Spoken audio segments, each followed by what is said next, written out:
ज़्यादातर इतिहास जो है सत्ता पक्ष द्वारा लिखवाए जाते हैं या सबल लोगों द्वारा लिखवाए जाते हैं। इसलिए हर ही युग में इतिहास वही इतिहास रहा हो जो उस समय का हो, यह आवश्यक नहीं है। इसलिए इतिहास में इस तरह के तत्व आपको हर युग में मिल सकते हैं। जोशी, आपकी शिक्षा के विषय में जो इस देश में पहले शिक्षा चल रही थी उससे इतनी मौलिक आपत्तियां जब थीं, तब प्रश्न ये है कि आप संसद में नई शिक्षा नीति क्यों नहीं लाए? आपने क्यों राजीव गांधी वाली जो 1986 की शिक्षा नीति थी उसी को आगे लगातार जारी रखा?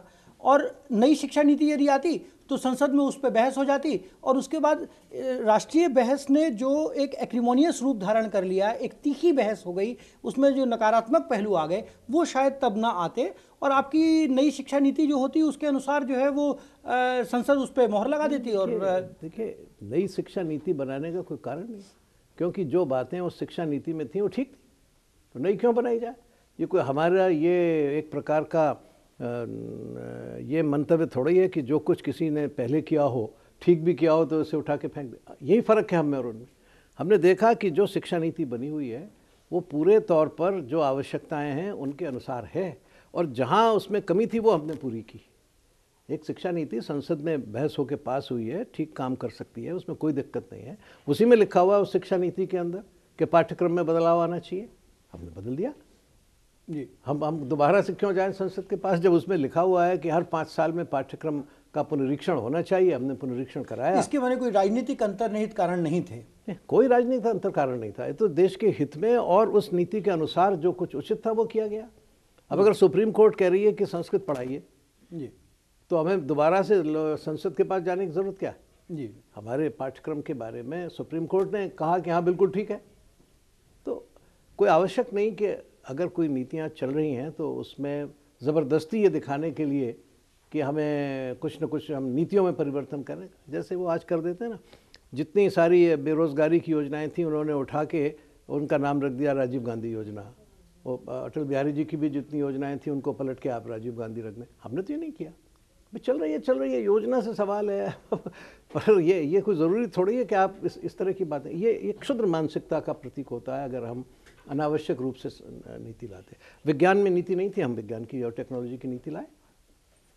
जहाँ आपका कहना ये है कि नीति अपने आप में ठीक थी? हाँ भाई, हमने तो संसद के अनुसार ही काम किया ना। संसद की जो शिक्षा मंत्रालय से संबंधित स्थायी समिति थी उसने जो सिफारिशें की, उन सिफारिशों के अनुसार ही हमने पाठ्यक्रम के अंदर नैतिक शिक्षा, विभिन्न धर्मों की शिक्षा, इसका समावेश किया।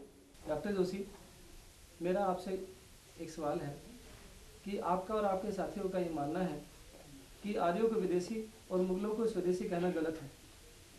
मेरा ये कहना है कि मुगल भी विदेशी थे, आर्य भी विदेशी हैं। ये तो भारत भूमि है, यहाँ जो भी कोई आया उसका स्वागत हुआ, फिर आपको आपत्ति क्यों?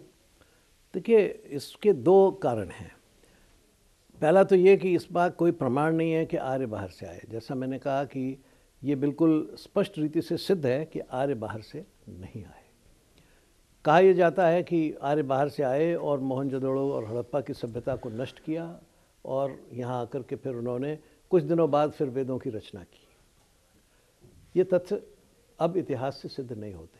अब ये सिद्ध हो गया है कि वेदों की रचना मोहनजोदड़ो और हड़प्पा की सभ्यता से पुरानी थी। तो अगर उन्होंने वेद इस सभ्यता को नष्ट करके बनाए तो बात गलत हो गई, क्योंकि वो उसके पहले से हैं, उसके प्रमाण हैं। और कोई प्रमाण ऐसा नहीं है। बड़े बड़े पश्चिमी विद्वानों ने भी इस बारे में खोज की है और वो हंसते हैं।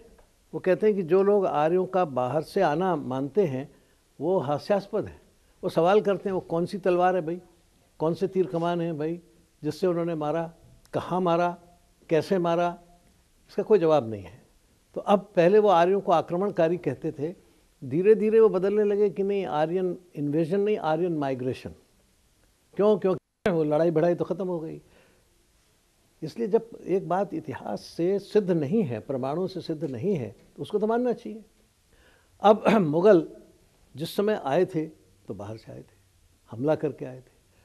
अब उनमें से जो यहाँ 400 साल से 500 साल से रह रहे हैं और यहीं एक प्रकार से समाज के साथ घुल मिल गए हैं, वो विदेशी नहीं। अब आज जो यहाँ का मुगल वंशी कोई होगा तो वो तो विदेशी नहीं है, लेकिन जब वो आए थे और तब हमलावर के तौर पर आए थे और तब वो विदेशी थे, लेकिन अब तो भारत में रह रहे हैं, भारत के साथ उन्होंने अपना नाता जोड़ लिया है। अगर कोई ये कहे कि नहीं मैं तो वही हूँ जो बाहर से आया था, तब सवाल उठेगा। ऐसा कोई कहता नहीं है और है भी नहीं। अधिकांश 90% से अधिक वही बंधु हैं जो इसी देश में के मूल निवासी थे और उन्होंने धर्मांतरण किया है, तो वो तो हो सकता है। अल्पसंख्यक और बहुसंख्यक की बात कहते हैं कि इन लोगों ने देश को अल्पसंख्यक बहुसंख्यक के बीच में बांटा, और अलीगढ़ मुस्लिम यूनिवर्सिटी को जो अभी हाल में अल्पसंख्यक स्तर दिए जाने की बात हो रही है, उस पर आपका क्या विचार है? क्या आप उसको भी इसी से जुड़ा हुआ देखते हैं? देखिए, वो तो बिल्कुल दूसरी बात है। वो वोट बैंक की राजनीति और ये जो कुछ पुराना सिद्धांत है, इसका एक सम्मिश्रण है। अगर ये बताया जाए कि मुसलमान इस देश में अल्पसंख्यक है, बाहरी है, तो स्वाभाविक है उसकी जो रेस्पॉन्सेज होंगे, उसकी जो प्रतिक्रियाएं होंगी वो दूसरे प्रकार की होंगी। और अगर उसको ये समझाया जाए कि नहीं तुम इसी देश के निवासी हो, तुम भी वही हो जो बनारस हिंदू विश्वविद्यालय के छात्र हैं, तुम भी वही हो जो वहाँ के अध्यापक हैं, तो ये झगड़ा नहीं होगा। मुस्लिम विश्वविद्यालय भी जब बना था तो उसके संस्थापक ने उसको कभी अल्पसंख्यक का दर्जा नहीं दिया था। उन्होंने ये कहा था कि ये तो सबके लिए है और देश में शिक्षा बढ़े, मुस्लिम संप्रदाय में भी शिक्षा बढ़े, इसके लिए बन रहा है, लेकिन इसमें कोई भेदभाव नहीं होगा। लेकिन इसको अल्पसंख्यक दर्जा देने का काम आपातकाल के दिनों में किया गया और अल्पसंख्यक का दर्जा दे दिया गया। अब वो संविधान की पीठ ने उसको गलत बता दिया कि नहीं, हाई कोर्ट ने कहा कि गलत है, ठीक नहीं है। ठीक नहीं है तो ठीक नहीं है। अब अगर कोई कहे कि नहीं साहब अब हम इसके लिए संविधान का संशोधन करेंगे, वो गड़बड़ है। क्या मतलब है उसका? तो बनारस हिंदू विश्वविद्यालय में हिंदू शब्द लिखा हुआ है तो उसे हम हिंदुओं के लिए कर दें? क्या बात है? इस देश का जो चरित्र है, मूल चरित्र संविधान की दृष्टि से वो पंथ निरपेक्ष है, वो रहना चाहिए। और वो रहे तो फिर ये मजहबी आधार पर संस्थाओं का वर्गीकरण और फिर उनमें आरक्षण, ये सब बेमानी हो जाता है। आप इतिहास को भावनाओं के साथ क्यों जोड़ते हैं? देखो भाई, इतिहास को भावनाओं के साथ नहीं जोड़ा जाता, परंतु इतिहास से भावना पैदा होती है। जब आपको ये पता लगता है कि आपके यहाँ आर्यभट्ट हुआ था, जो न्यूटन से बहुत पहले हुआ था। न्यूटन अगर 17वीं 18वीं शताब्दी के वैज्ञानिक हैं तो वो उससे 1000 साल पहले था। तो अब आपको ये पता लगे कि इतना बड़ा वैज्ञानिक हमारे देश में न्यूटन से बहुत पहले हुआ था। अच्छा। तो एक मन में क्या भाव आता है? इससे भावना पैदा होती है कि भाई आर्यभट्ट था तो हम भी कुछ कर सकते हैं। और दूसरी भावना क्या होती है, जब आपको ये बताया जाए कि भाई न्यूटन बहुत बड़ा वैज्ञानिक था और आर्यभट्ट का उसमें उल्लेख न हो, तो क्या पता लगता है कि भाई न्यूटन बड़ा था, हम तो कुछ थे नहीं। तो हम भी कुछ थे, अच्छे या बुरे, उसका तो पता लगना चाहिए। जो हम अच्छे थे उसको पता लगकर उसका विकास करें, और जो हम बुरे थे, जहाँ हमारी कमज़ोरी थी, उसको हम दूर करें। अगर हम इतिहास में ये भी पढ़ते हैं कि पृथ्वीराज और जयचंद के बीच में लड़ाई हुई और जिसके कारण से यहाँ मोहम्मद गौरी आया, तो ये हमारी कमज़ोरी थी। लेकिन दूसरी तरफ अगर हम ये पढ़ते हैं कि चंद्रगुप्त मौर्य ने सेल्यूकस को हराया, तो ये हमारा पराक्रम था। तो इतिहास में ये दोनों बात रहने से हमारी भावनाएं क्या होती हैं? एक भावना होती है कि हम भी कुछ कर सकते हैं, हमें 2020 तक विश्व को में सबसे बड़ा देश बनना है, बन सकते हैं, क्योंकि पहले बने थे। हाँ, बनेंगे। अभी ये बताया जाए, अब लोग बोलने लगे हैं, पहले जब मैं कहता था तो उसको ज़रा शंका से देखते थे कि अंग्रेज़ों के आने से पहले विश्व के व्यापार में भारत का 20% से ज़्यादा हिस्सा था, आज 1% भी नहीं है। तो अगर ये पता लगेगा बच्चों को कि भाई यह क्या बात हो गई, 250 साल पहले हम विश्व व्यापार में सबसे धनी देशों में से थे और आज सबसे गरीब देशों में से हैं, तो क्या भावना पैदा होगी कि नहीं हमें कुछ बदलना नहीं है। अगर हम पहले 20 हो सकते थे तो आज 25 क्यों नहीं हो सकते? ये है। तो इसलिए इतिहास भावनाओं से नहीं बनता, पर इतिहास से भावनाएं बनती हैं, राष्ट्र की भावनाएं बनती हैं, मनुष्यता की भावनाएं बनती हैं, विश्व के संदर्भ में हमारी भावनाएं बनती हैं कि हम क्या थे और हमको कहाँ जाना है।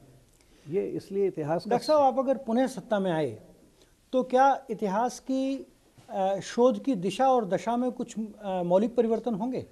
क्या ये राष्ट्र ये अपेक्षा करे आपसे कि कोई नए माने इतिहास में नई प्रकार की खोजें क्योंकि उसके होंगी? लिए और कोई सत्ता में आना जरूरी नहीं है, कोई वैसे भी हो ब्लूप्रिंट है आपके पास? सकता है, वैसे भी हो सकता है।